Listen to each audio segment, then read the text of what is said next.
বাইরে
আমার ভাইয়ের রক্ত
আজকে আমাদের দাবি একটাই, গতকাল চট্টগ্রাম যে আমাদের সাইফুল ভাইকে হত্যা করা হয়েছে, নির্মমভাবে তাকে হত্যা করা হয়েছে হিন্দুত্ববাদীরা, তাকে কোর্টের সামনে ফেলে জবাই করা হয়েছে।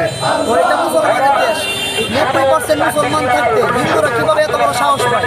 যেই দেশে আল্লাহু আকবার স্লোগানে যে দেশে আল্লাহু আকবার ধ্বনিতে সূর্য ওঠে, যে দেশে আল্লাহু আকবার ধ্বনিতে সূর্য ওঠে, সেই দেশের মধ্যে হিন্দুত্ববাদীরা কিভাবে এত বড় সাহস পায়? আজকে আমাদের দাবি একটাই, এই কিশোরগঞ্জের মাটিতে কিভাবে হিন্দুত্ববাদীরা, আমার জন্মের পর থেকে আমি কখনোই দেখি নাই, 50 বছরের ভিতরে দেখি নাই কিশোরগঞ্জের মাটিতে জয় শ্রীরাম বলে স্লোগান দেয়, কিন্তু গতকাল এই ইতিহাস হিন্দুরা কিশোরগঞ্জ করছে, এটার জবাব দিয়ে তাদের করতে হবে। কেন জয় শ্রীরাম স্লোগান কিশোরগঞ্জে বলে দিয়েছে? আমাদের দাবি এটাই স্পষ্ট। ইসকন যে সন্ত্রাসী সেটা বোঝার জন্য, সেটা জানার জন্য বাংলাদেশকে খুব অতীতে যেতে হবে না।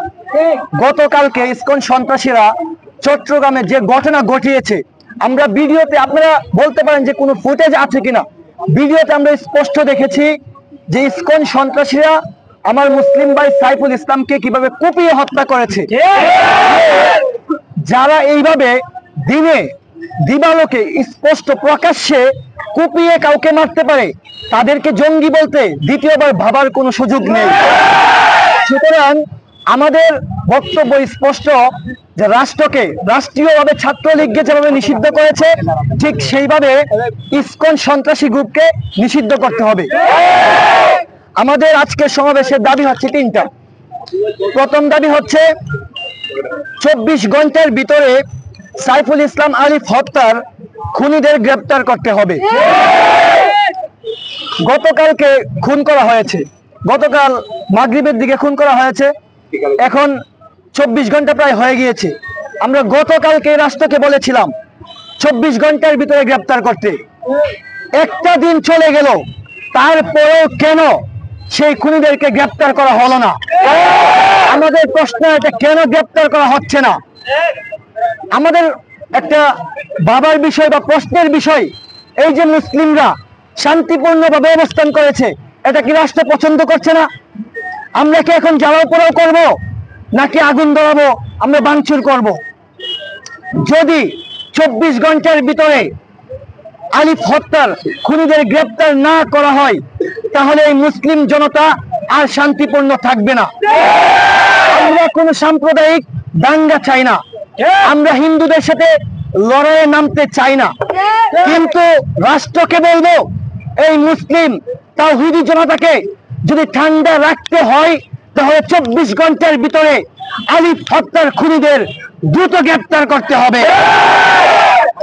আমাদের দ্বিতীয় দাবি হচ্ছে, আমরা গতকালকে দেখেছি কিশোরগঞ্জ শহরে হিন্দুরা ইসকন যে নেতা আছে তার পক্ষ নিয়ে বিশাল বড় সমাবেশ করেছে।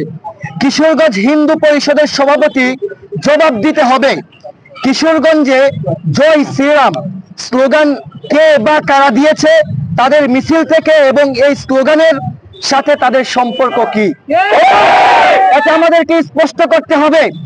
আমরা যখন কালেমার পতাকা নিয়ে মাঠে নামি, তখন সেখানে কোনো সন্দেহজনক পতাকা দেখলে যেমন আপনারা স্পষ্ট করেন, ঠিক এভাবে স্পষ্ট করতে হবে জয় শ্রীরাম হচ্ছে ইসকনের স্লোগান, আপনাদের স্লোগান হচ্ছে হরে কৃষ্ণ হরে রাম, কিন্তু আপনাদের সমাবেশে জয় শ্রীরাম স্লোগান কেন দেওয়া হবে? এটা আমাদেরকে স্পষ্ট করতে হবে, এবং এটা স্পষ্ট করার জন্য কিশোরগঞ্জের প্রশাসন যারা আছে, আপনারা তাদেরকে আটক করুন। আমাদেরকে তো আটক করতে পারেন, আমাদেরকে যখন সন্দেহ করা হয় তখন আমাদের বাসা থেকে সুন্দরভাবে তুলে নিয়ে যান, কিন্তু এই যে গতকালকে হিন্দুরা ইসকনের যে স্লোগান দিল, আপনারা এখন তাদের ব্যাপারে পদক্ষেপ কেন নিচ্ছেন না? সুতরাং আমরা প্রশাসনকে স্পষ্ট ভাষায় বলবো, আপনারা বিষয়টি ক্লিয়ার করুন। আমাদের তৃতীয় দাবি হচ্ছে, বাংলাদেশ থেকে জঙ্গি সংগঠন ইসকনকে নিষিদ্ধ করতে হবে, এবং সেটা রাষ্ট্রীয়ভাবে করতে হবে। রাষ্ট্র যদি ব্যর্থ হয়, তাহলে আমরা রাষ্ট্রের দুর্বলতা ছাড়া আর কিছুই দেখবো না। এবং আমরা এটাও বলতে চাই, বাংলাদেশের আলেম ওলামা অনেক আগ থেকেই এই ইসকন সন্ত্রাসীদের ব্যাপারে সাবধান করে যাচ্ছে, কিন্তু আপনারা কোনোভাবে কর্ণপাত করছেন না। কিন্তু গতকালকে যখন প্রকাশ্যে দেখেছেন তারা খুন করেছে, তখন কিন্তু বাংলাদেশ জেগে উঠেছে। এভাবেই বলতে চাই, আপনারা যদি এখন ইসকন সন্ত্রাসীদেরকে নিষিদ্ধ না করেন, তাহলে বাংলাদেশের মুসলমানদের এর চরম মূল্য দিতে হবে। এই হিন্দুরা ভাগে ভাগে বিভক্ত হয়ে, এরা বিভিন্ন গ্রুপে বিভক্ত হয়ে আছে মুসলিমদেরকে ধ্বংস করার জন্য। ইসকন সন্ত্রাসীদের ব্যাপারে যেভাবে আমরা সতর্ক করছি, হিন্দুদের আরেকটা গ্রুপ আছে, সেটার নাম হচ্ছে বাগুয়া লাভ ট্রাপ। এই বাগুয়া লাভ ট্রাপের কাজ হচ্ছে কি আপনারা জানেন? সেটা হয়তো আপনারা জানেন না, কিন্তু সেটাও আপনারা একদিন স্পষ্ট হয়ে যাবে। বাগুয়া লাভ ট্রাপের কাজ হচ্ছে তারা মুসলিম মেয়েদেরকে টার্গেট করে, বন্ধুত্ব করে, তারপর প্রেম করে, তারপর মুসলিম মেয়ের সতীত্ব নষ্ট করে। কারণ এই হিন্দু সন্ত্রাসীরা জানে, এই হিন্দু উগ্রবাদীরা জানে, যদি মুসলিমদের অস্তিত্বকে নষ্ট করতে চাই তাহলে আমাদের মার সতীত্বকে নষ্ট করতে হবে। আমার মায়ের সতীত্বকে যদি নষ্ট করে দেয় তাহলে আমি সেই মা থেকে কখনো সৎ সন্তান হব না, এবং সেই মা থেকে জন্ম নিয়ে তাদের বিরুদ্ধে অবস্থান করব না। সেই জন্য তারা আমার মায়ের সতীত্বকে নষ্ট করতে চায়। এই জন্য আমরা সকলকে সতর্ক করতে চাই, এই হিন্দু উগ্রবাদীদের ব্যাপারে আপনারা সাবধান হন।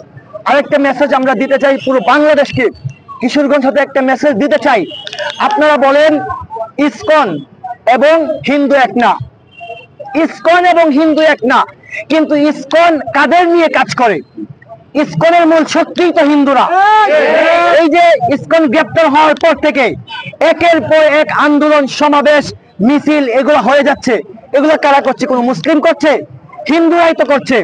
আপনারা আমাকে জবাব দেন, এই চট্টগ্রামে আমার মুসলিম ভাইকে খুন করার পর কোন হিন্দুকে আপনারা প্রতিবাদ করতে দেখেছেন? তাহলে আপনারা কিভাবে বলেন ইসকন এবং হিন্দু এক না?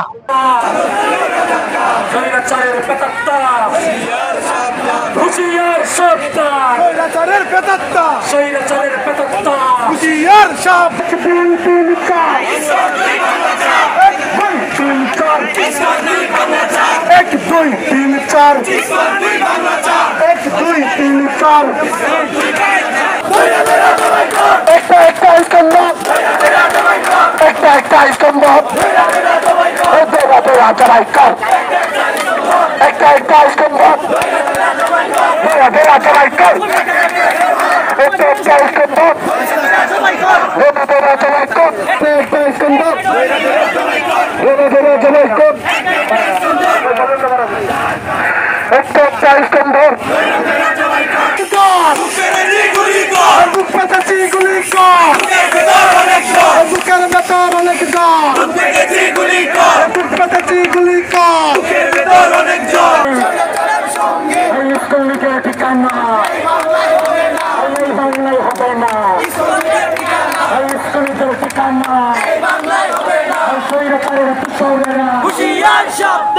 আমরা প্রতিষ্ঠা করব যেখানে এই বাংলাদেশ পৃথিবীর বুকে রিপ্রেজেন্ট করবে।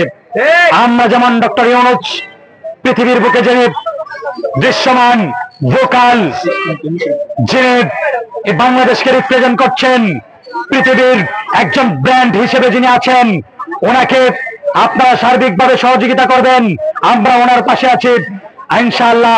আশা করি আগামী দিনে এই বাংলাদেশের জনগণের চাহিদা অনুযায়ী রাষ্ট্র সংস্কার হবে।